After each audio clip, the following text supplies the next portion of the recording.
Nous avons vu la menace de sous-marins nucléaires de Donald Trump, suivie par l'annonce par la Russie des Resnik et de la production en série, ainsi que le fait que le ministère russe des Affaires étrangères a déclaré que leurs propres restrictions sur les missiles à portée intermédiaire avaient été levées en raison, en particulier, des actions des États-Unis, ainsi que des mesures prises par l'OTAN au cours des derniers mois et années.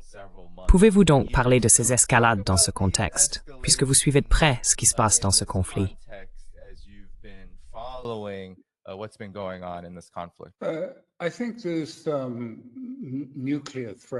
Je pense que cette soi-disant menace nucléaire à propos des deux sous-marins qui seraient, si l'on veut, nucléaires ou de classe supérieure, étant, comme l'a dit Trump, positionné près de la Russie, méconnaît et déforme complètement la question. Et c'est pourquoi je ne pense pas que les Russes prendront cela très au sérieux. Ces sous-marins de classe OIO, essentiellement équipés de l'arme nucléaire, capables de frappe nucléaire, sont des armes de seconde frappe.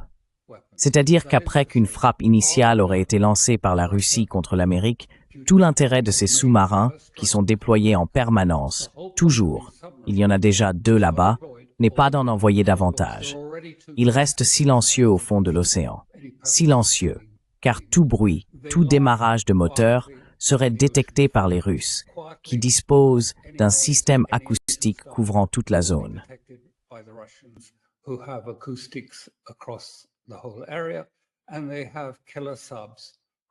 Et ils ont des sous-marins tueurs qui suivront cela. Donc, suggérez que vous allez les envoyer à découvert sur les mers.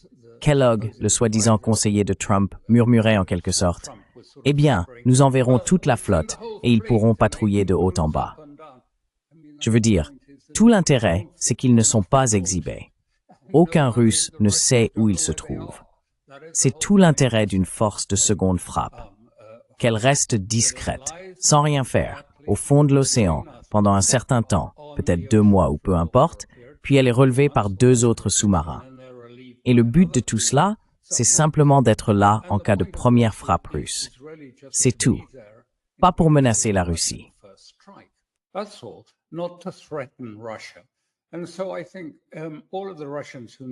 Je pense donc que tous les Russes qui ont quelques connaissances en géopolitique des armes nucléaires comprendront que ce que disaient Kellogg et Trump était tellement ridicule.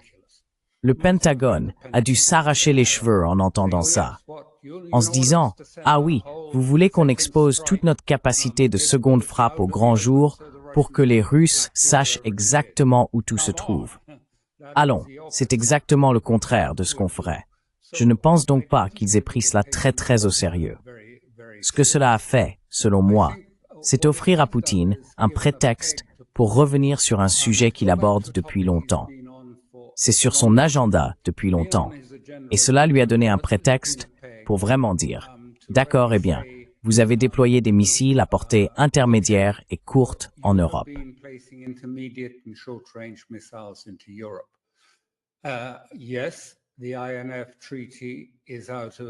Oui, le traité INF n'est, si vous voulez, plus valable à l'heure actuelle, mais nous l'avons respecté officieusement et nous nous y sommes tenus. Mais maintenant, nous abandonnons cela. Nous allons en fait devoir réagir à cette situation en déployant nos propres missiles à courte et moyenne portée. Et en même temps, ce qui n'est sans doute pas un hasard, il a mentionné le missile Zircon, non nucléaire, mais un missile hypersonique capable d'atteindre n'importe quel point en Europe, qui est désormais produit en série et est entre les mains de l'armée russe, donc disponible. Et l'avantage, si l'on peut dire, c'est qu'il est bien plus efficace qu'une arme nucléaire grâce à sa précision. C'est cela qui change la donne, sa précision.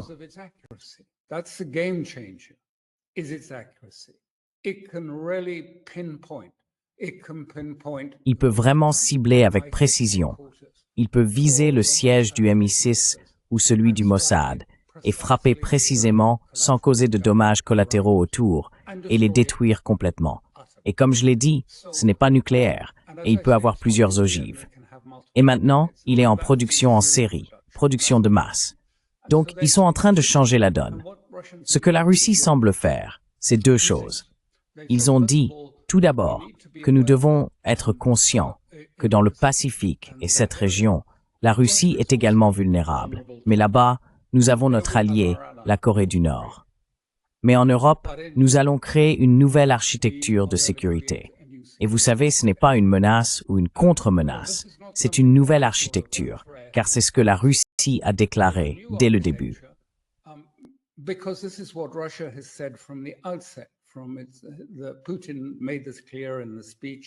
Poutine l'a clairement exprimé dans son discours du 14 juin. Ce qui est nécessaire, la cause profonde du problème en Ukraine, c'est, si vous voulez, l'absence d'une architecture de sécurité qui protège la Russie et les intérêts russes. Et il faut que nous nous attelions à la création de cette architecture. Or, l'Occident ignore tout simplement le traité et suit sa propre voie. Donc la Russie a décidé qu'elle allait établir sa propre architecture. Maintenant, est-ce que cela incitera l'Occident à faire ce qu'il doit absolument faire, c'est-à-dire rétablir ou renégocier un traité sur les missiles nucléaires à portée intermédiaire et courte, ou non?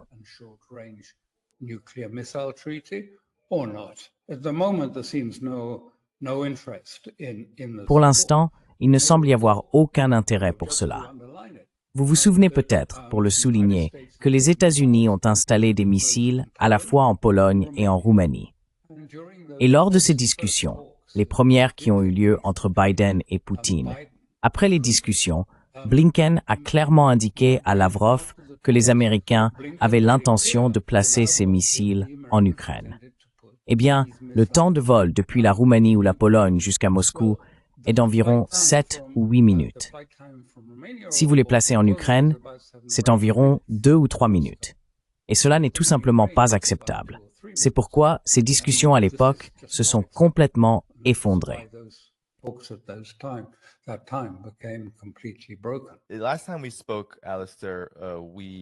La dernière fois que nous avons parlé, Alastair, nous avons évoqué l'attaque ukrainienne soutenue par les États-Unis contre les bombardiers stratégiques.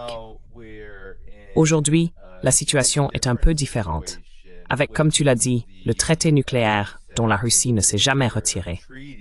Mais il y a aussi ce développement, je ne sais pas si tu as vu, même pendant que les discussions avaient lieu.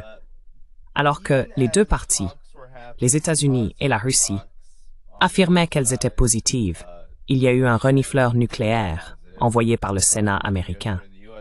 Je ne suis pas vraiment familier avec ce terme, mais l'US Air Force en a envoyé un.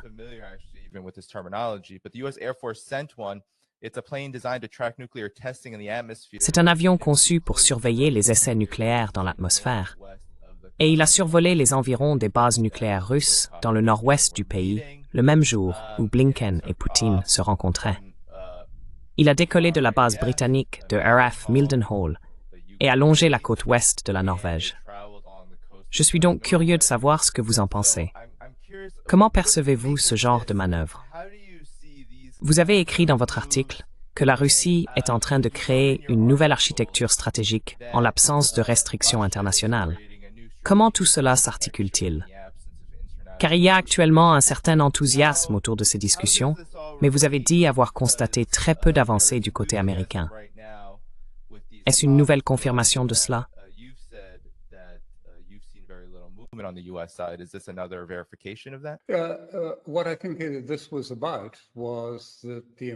Ce que je pense, c'est que les Américains, tout comme les Russes, après ce qui s'est passé, après les déclarations plutôt absurdes de Trump et Kellogg sur le fait de mettre tous leurs sous-marins en surface et de les faire naviguer autour de la Russie, je veux dire, ça faisait suite bien sûr, comme vous l'avez justement dit, aux attaques en toile d'araignée contre leur capacité nucléaire stratégique, leur principale capacité nucléaire stratégique. C'était, si vous voulez, l'attaque menée par des drones et des insertions, des armes prépositionnées qui ont visé leurs bombardiers stratégiques. Bien sûr, la Russie va examiner cela de très près et se demander pourquoi ont-ils fait cela? Y a-t-il une attaque prévue? Prévoyait-il d'attaquer nos armes stratégiques? Si oui, envisage-t-il une capacité de première frappe?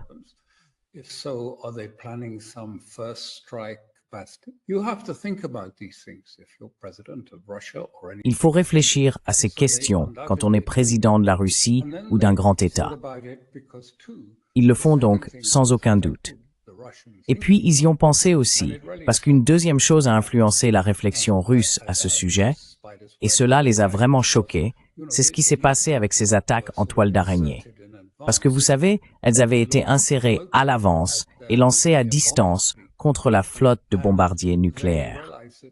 Ils se sont rendus compte qu'ils étaient très vulnérables à ce type d'attaque, d'autant plus que nous avons assisté à une succession d'événements. Une frappe de décapitation contre le Hezbollah, une tentative de frappe de décapitation contre les Houthis au Yémen, puis une véritable frappe de décapitation en Iran contre les commandants de terrain iraniens et leurs scientifiques nucléaires.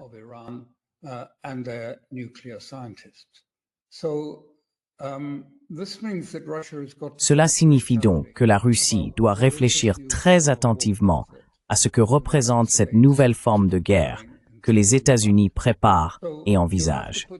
Il faut replacer cela dans son contexte pour comprendre ce qui se passe.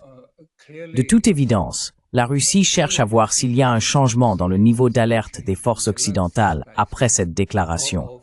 Même si elle l'a jugé absurde de la part de Trump, ils attendraient, surveilleraient.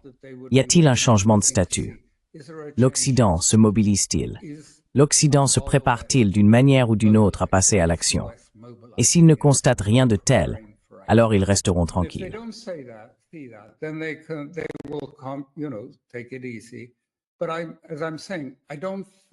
Mais comme je le disais, je ne pense pas que cette proposition sur l'INF soit directement liée aux déclarations concernant les sous-marins. C'est quelque chose que Poutine avait en tête depuis un certain temps. En fait, j'en entends parler depuis longtemps. Il voulait revenir sur ce sujet parce que les missiles intermédiaires que l'Occident a déployés, et vous savez qu'il prévoit de les installer en Allemagne ensuite, je veux dire, cela représente une menace existentielle pour la Russie. Elle ne peut pas simplement l'ignorer, continuer à respecter des traités qui n'existent plus et faire semblant d'en être satisfaite. Elle doit réagir, et c'est ce qu'elle fait. Mais ce n'est pas, si vous voulez, un acte menaçant, c'est un acte défensif, essentiellement une nouvelle architecture de sécurité pour rendre la Russie plus sûre.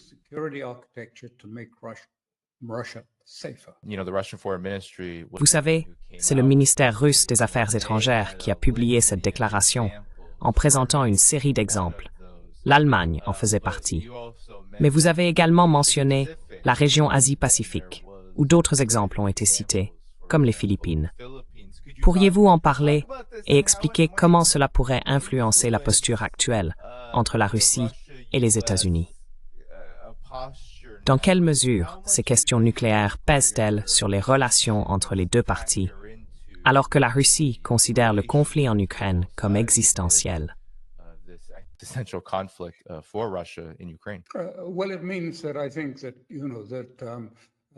Eh bien, cela signifie que je pense que la position de la Corée du Nord devient cruciale, car la Russie peut alors, si vous voulez, déployer des missiles en Corée du Nord, son allié là-bas, qui couvrent à la fois la région Asie-Pacifique et peuvent même atteindre les États-Unis, même des missiles intermédiaires, pas ceux couverts, si vous voulez, par les traités START. C'est donc un changement vraiment important dans l'architecture. Et c'est un changement vers une position globale que la Russie adopte sur cette question. Quel en est l'effet? Cela rapproche beaucoup plus étroitement la Chine, la Russie, l'Inde, l'Iran, entre autres, comme éléments principaux. Et ils voient maintenant, et c'est pourquoi les droits de douane sont devenus un sujet aussi important, parce qu'ils peuvent voir, vous savez, les droits de douane en Inde, qui vont désormais être à 50% pour le moment.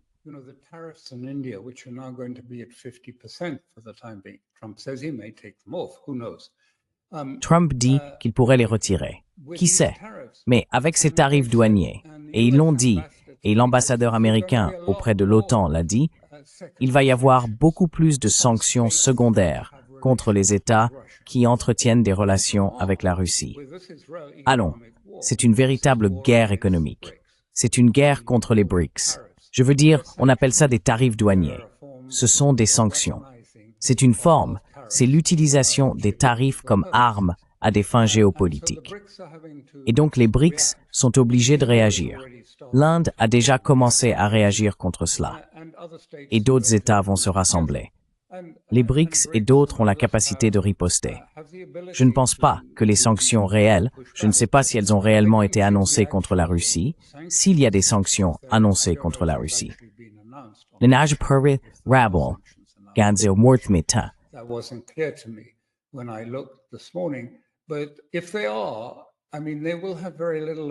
Mais s'ils le sont, je veux dire, ils auront très peu d'effet sur la Chine ou l'Inde. La Chine a été absolument catégorique à ce sujet. Ils l'ont dit à l'Amérique sans aucune ambiguïté.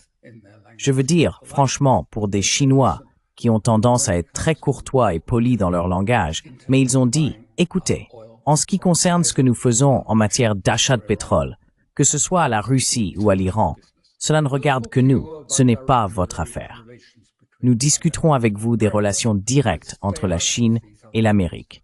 Mais tenez-vous à l'écart de ces autres domaines. Nous allons continuer à assurer notre sécurité énergétique auprès de la Russie et de l'Iran. Donc, on assiste à une sorte de grande riposte qui commence parce qu'il est désormais très clair, avec ces tarifs douaniers, que les États-Unis mènent une guerre économique contre les BRICS et que les BRICS doivent trouver une solution.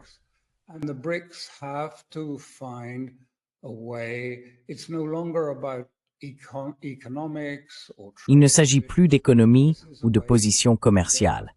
C'est une manière pour eux de lutter pour leur autonomie et leur souveraineté. Sinon, ils la verront disparaître et deviendront, vous savez, simplement dépendants de la décision des États-Unis de leur permettre ou non de commercer avec tel ou tel pays. Et ils y perdent aussi. Ils perdent leur source d'approvisionnement en énergie. Une énergie sûre n'est plus disponible. C'est donc un enjeu majeur. Les sanctions, et en particulier celles contre l'Inde, sont très symboliques de cette guerre économique menée contre les États du BRICS. Et ils voient maintenant très clairement que soit ils réagissent, soit ils perdent leur autonomie.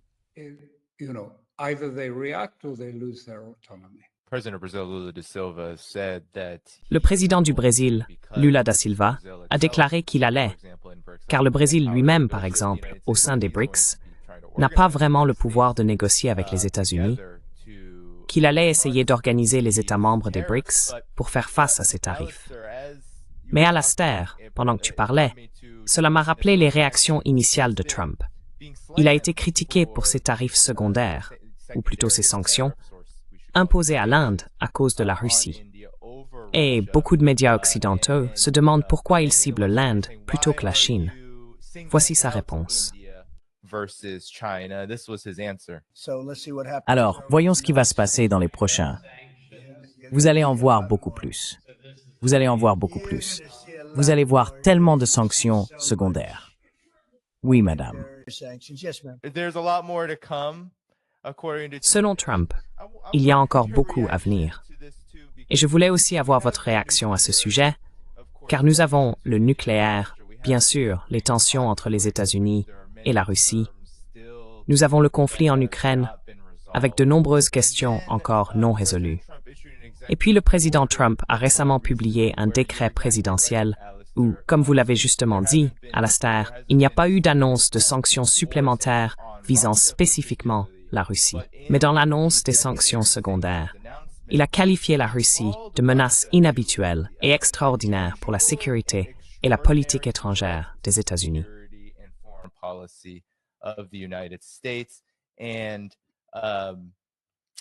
Et il est dit, entre autres, que l'importation aux États-Unis de certains produits en provenance de la Fédération de Russie, y compris le pétrole, les carburants pétroliers, les huiles et les produits de distillation, sera visée par ces sanctions secondaires. Alors, comment tout cela s'inscrit-il dans ce qui ressemble souvent à des allers-retours entre des discussions très froides, ces derniers mois, très froides, entre les États-Unis et la Russie, sans grand-chose qui se passe. Puis récemment, il y a eu plus d'échanges. Alors comment tout cela s'articule-t-il? Parce que le message est contradictoire. How does this all relate? Because it's mixed messaging. Well, you have to parse it. I mean, on the Eh bien, face of it, il faut l'analyser. Je veux dire, à première vue, cela paraît très belliqueux. Mais en réalité, ce à quoi je pense que cela fait référence, et ce n'est que mon opinion personnelle, c'est qu'en fait, même si le président dispose de nombreux pouvoirs exécutifs, si l'on veut, inscrits dans la Constitution, le pouvoir d'imposer des tarifs douaniers et de lever des recettes appartient toujours constitutionnellement au Congrès. Il contourne cela en invoquant une loi d'urgence, en déclarant que les États-Unis sont en situation d'urgence et que dans le cadre de cette loi, cela légitime sa capacité à imposer des sanctions et des sanctions secondaires à d'autres. Donc je pense que c'est ce que nous voyons. C'est en partie une tentative de contourner les problèmes juridiques, car en réalité cela relève du Congrès. C'est au Congrès de fixer et de décider des tarifs douaniers.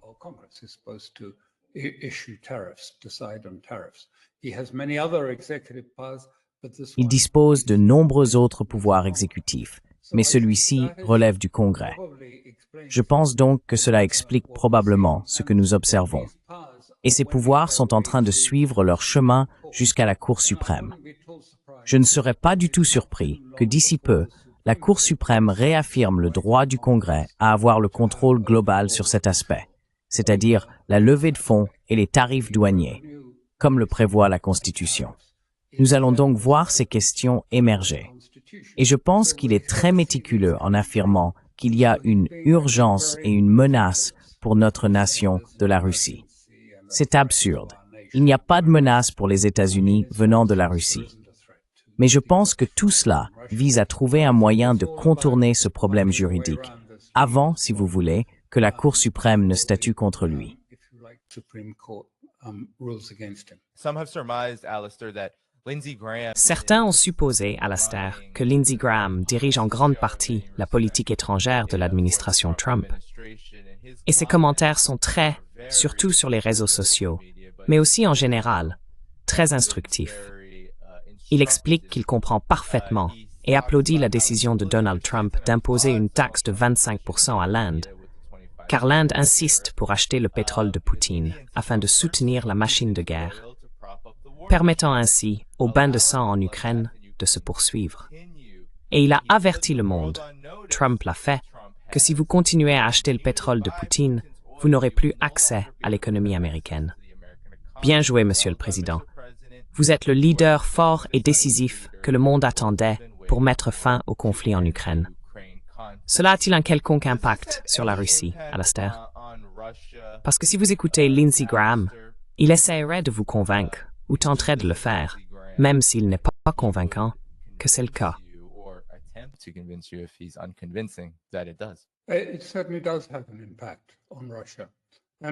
Cela a certainement un impact sur la Russie. Et l'un des objectifs de cette rencontre avec Witkoff, qui vient d'avoir lieu pour les Russes, était de comprendre en réalité quelles sont les limites du pouvoir imposé au président. Il est assez clair qu'il est, dans une certaine mesure, piégé. L'affaire Epstein ne montre aucun signe d'essoufflement ou de disparition. En fait, elle ne cesse de s'étendre et de prendre de l'ampleur. Et il rencontre des problèmes avec ses partisans MAGA. Tout a commencé avec l'attaque contre l'Iran, qu'ils n'ont pas apprécié parce qu'ils estimaient, vous savez, que c'est exactement ce que Trump avait dit. Il avait promis plus de guerre au Moyen-Orient, plus de « je ne vais pas commencer de guerre ».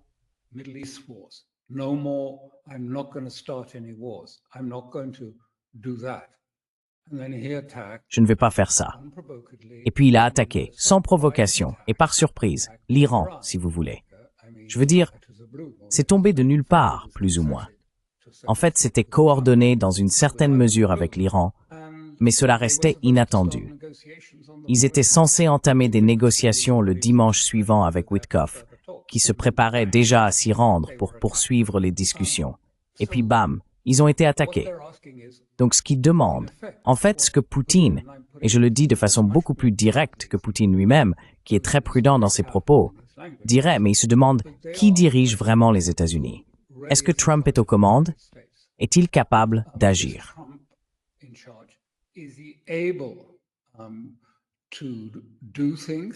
Is he in charge in the sense that he Est-il aux commandes dans le sens où il en a la capacité, qu'il peut dire des choses, les penser, puis les réaliser? Sinon, à quoi sert la relation? C'est justement cela, une relation. Les deux parties doivent avoir confiance que l'autre dit ce qu'elle pense et qu'elle est capable de le mettre en œuvre. Et après tout, à ce stade, même dans les premiers balbutiements que nous avons connus au début, la normalisation de la relation entre États commence en grande partie par des choses simples. On a des ambassades et des diplomates affectés dans l'État de l'autre, et il y a des avions qui volent entre eux. Rien de tout cela n'a eu lieu.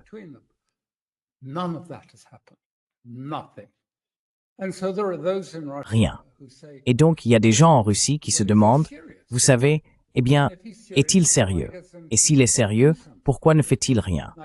Et j'ai déjà dit que l'une des choses les plus évidentes à faire serait de répondre à toute la pression venant de l'Europe pour armer des missiles capables d'atteindre de plus en plus profondément la Russie. Eh bien, cela repose sur une décision présidentielle de Biden qui a autorisé la CIA à lancer, si l'on veut, des attaques de missiles au cœur de la Russie. Il ne serait donc pas très difficile pour Trump de sortir et de dire, eh bien, oui, il y a eu cette décision pendant la dernière administration. Mais qui sait?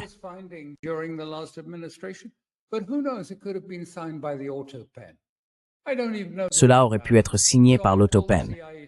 Je ne sais même pas si c'est valable. Donc j'ai dit à la CIA de l'arrêter, mais ça ne se fait pas. Alors la Russie regarde et se demande, vous savez, est-il vraiment capable de parvenir à un accord? Qu'est-ce qu'il piège? Qu'est-ce qui l'en empêche? Et enfin, la première réponse à cette question, c'est que le Sénat essaye de l'en empêcher. Je veux dire, ces projets de loi qui sont proposés, il y en a un qui vient d'être présenté la semaine dernière, ils ont ajouté à une mesure de dépenses existante $1 milliard supplémentaires pour l'Ukraine. Eh bien, les partisans de MAGA ne seront pas du tout contents de ça. Ils n'aimeront pas ça.